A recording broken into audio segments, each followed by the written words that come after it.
j'espère que vous allez bien. Alors, c'est l'été, c'est les vacances, il fait chaud, on a soif.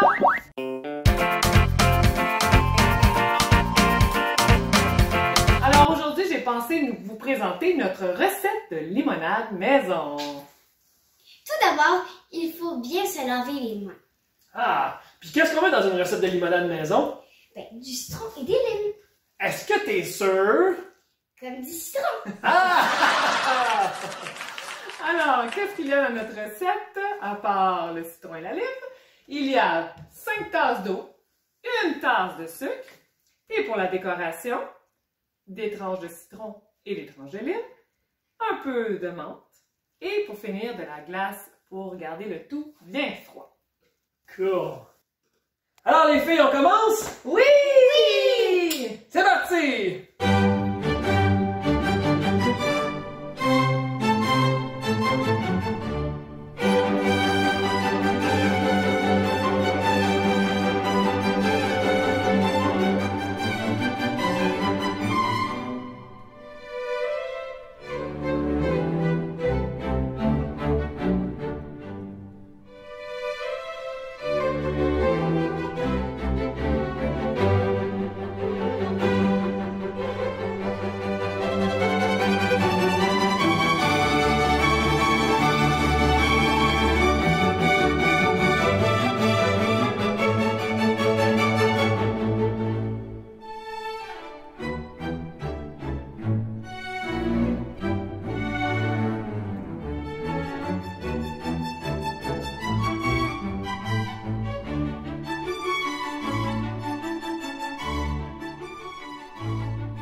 Jésus le chemin est la source de tout.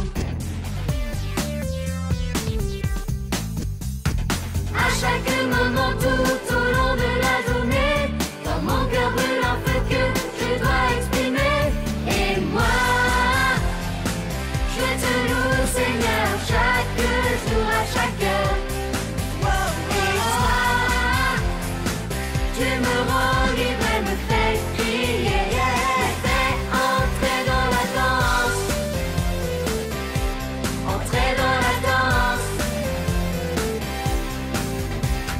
Debout tout le monde pour chanter avec nous. Jésus le chemin est la source de tout. À chaque moment, tout au long de la journée, dans mon cœur brûle un feu que je dois exprimer. Et moi, je te loue, Seigneur, chaque jour, à chaque heure. Tu me rends libre et me fais crier, me fais entrer dans la moi. Je te loue, Seigneur, chaque jour, à chaque heure. Et toi, tu me rends libre et me fais crier, me fais entrer dans la joie. Tous les gars, vous êtes là avec moi pour crier de joie? Et toutes les filles ici, vous êtes prêtes à crier aussi? Tous les gars, vous êtes là avec moi pour crier de joie? Et toutes les filles ici, vous êtes prêtes à crier aussi? Tous les gars et les filles qui sont là, on va tous crier. On y va! Moi, je te loue, Seigneur, chaque jour, à chaque heure. Et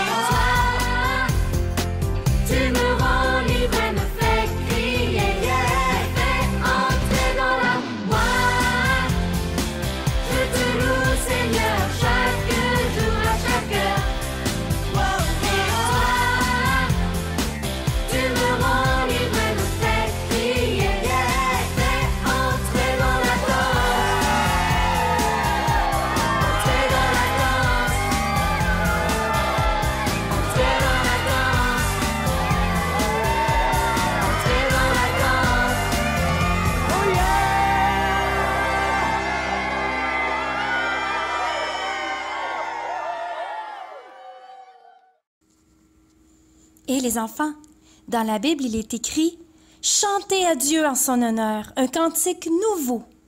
Jouez de tout votre art afin de l'acclamer, car la parole de l'Éternel est droite, toute son œuvre est sûre. » Psaume 33.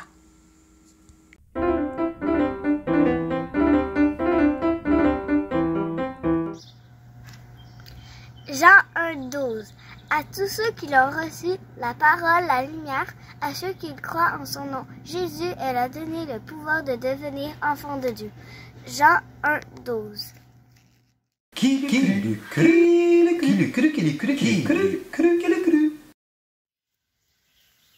Bonjour Madame Annick, j'aimerais savoir pourquoi Dieu a créé des personnes de différentes origines ethniques. Merci.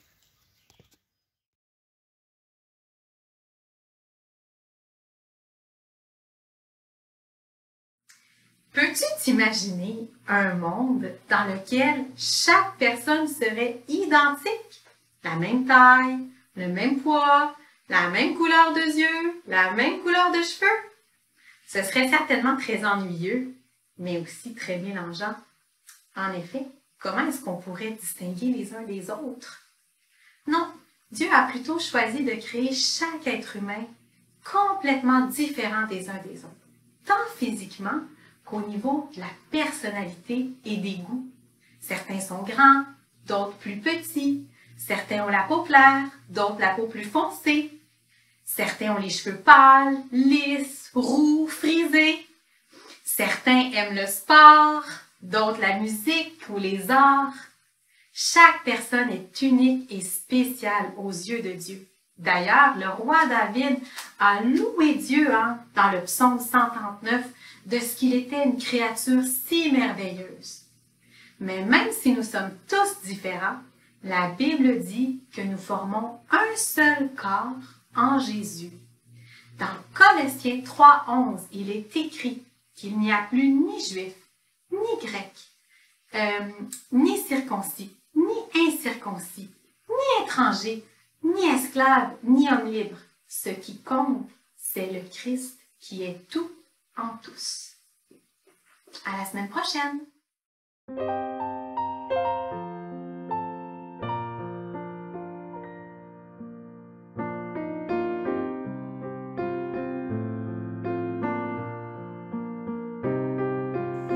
Les enfants, c'est l'heure du coucher. Je m'en viens lire l'histoire du voyage du pèlerin avec vous autres, là. Préparez-vous, j'arrive dans 1 minute.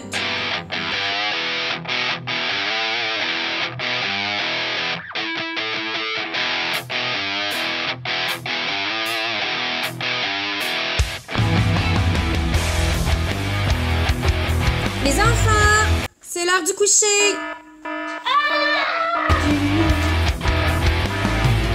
Je m'en viens lire l'histoire du voyage du pèlerin avec vous autres, là. Préparez-vous, j'arrive dans 1 minute.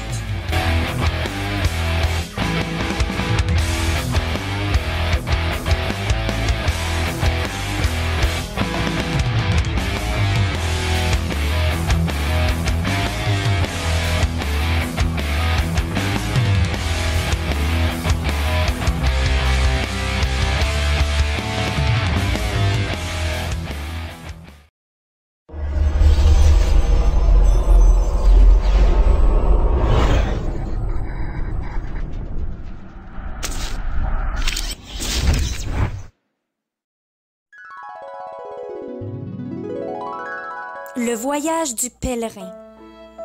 On a vu dans les pages précédentes que Chrétien portait un lourd fardeau sur son dos, puis était incapable de s'en débarrasser. Il devait trouver la petite porte en bois. Chrétien fuit sa ville qui va être détruite par un incendie gigantesque. Sur sa route, il rencontre Évangéliste qui va lui indiquer le chemin à prendre pour se rendre à la petite porte en bois.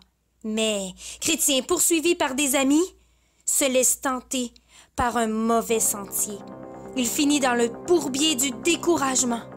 Il est finalement secouru par un ami et Chrétien poursuit sa route.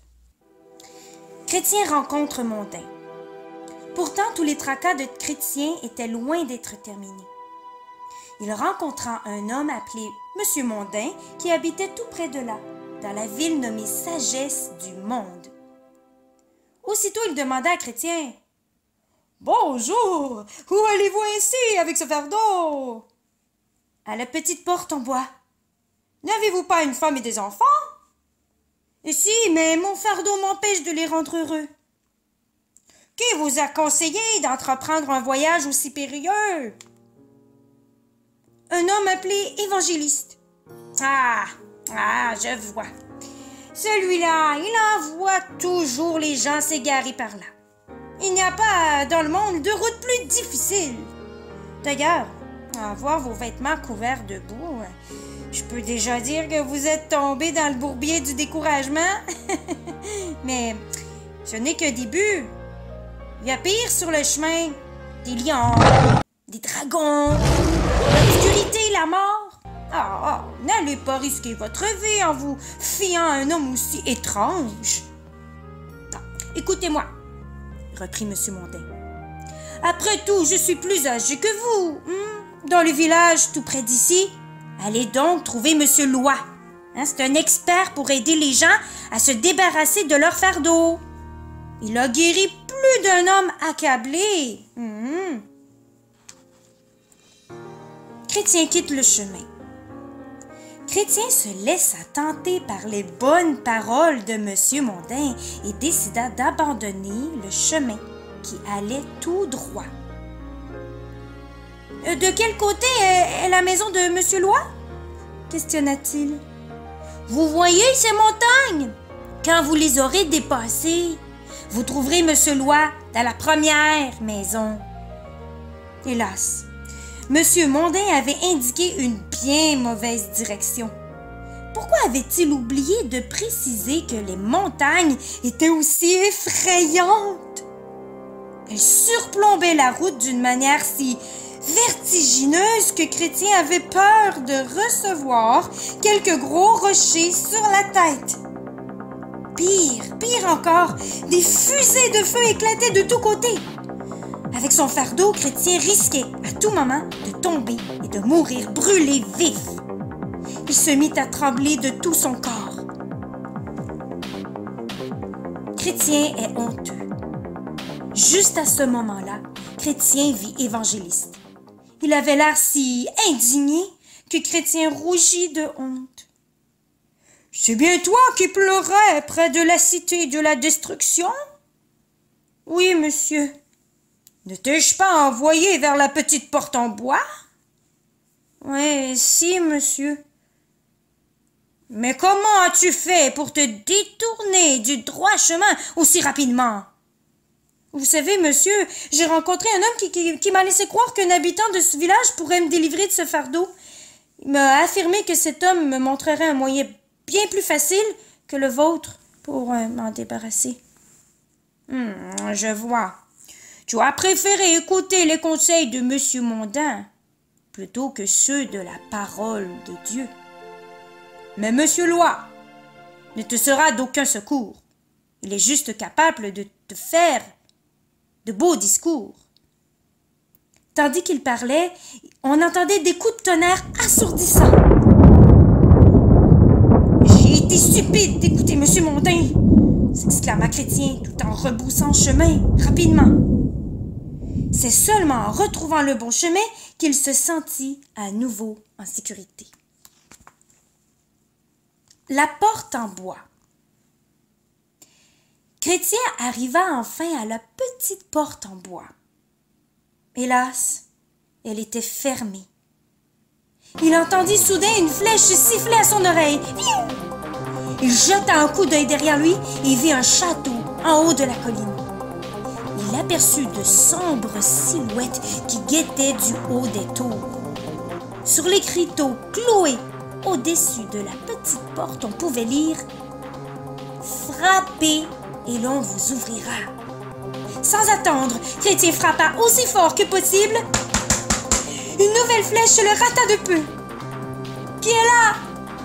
dit une voix à l'intérieur. « Un pauvre pèlerin, accablé par son fardeau. Je viens de la cité de la destruction et je veux aller à la cité céleste. » À son grand soulagement, la porte s'ouvrit brusquement une main, le saisit et le tira à l'intérieur. Qui peut bien tirer ces flèches? Demanda Chrétien au portier, appelé Bonne Volonté. Ce château appartient au prince des ténèbres, dit le portier. Ces soldats tirent tous ceux qui veulent entrer ici. Ils essaient de les tuer avant qu'ils soient en sécurité. Ouf, j'ai donc beaucoup de chance d'être encore en vie, s'exclama Chrétien. Voilà, c'est la fin, les amis, pour cette semaine. Chrétien perd la bonne volonté et risque d'en savoir un peu plus sur son pèlerinage à venir.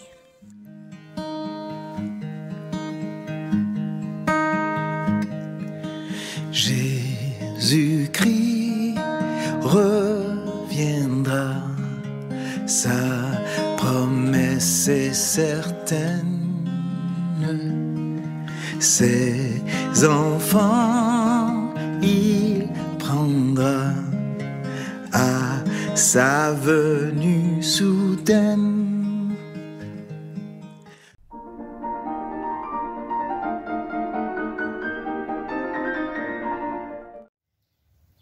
Bonjour les amis, aujourd'hui je vais prier pour vous. Merci Seigneur pour toutes les choses que tu as fait pour nous. Merci pour la nature qui est belle et qu'on peut en profiter. Et je te remercie aussi pour nos maisons et d'autres choses qu'on a comparées aux autres. Amen. Bye bye.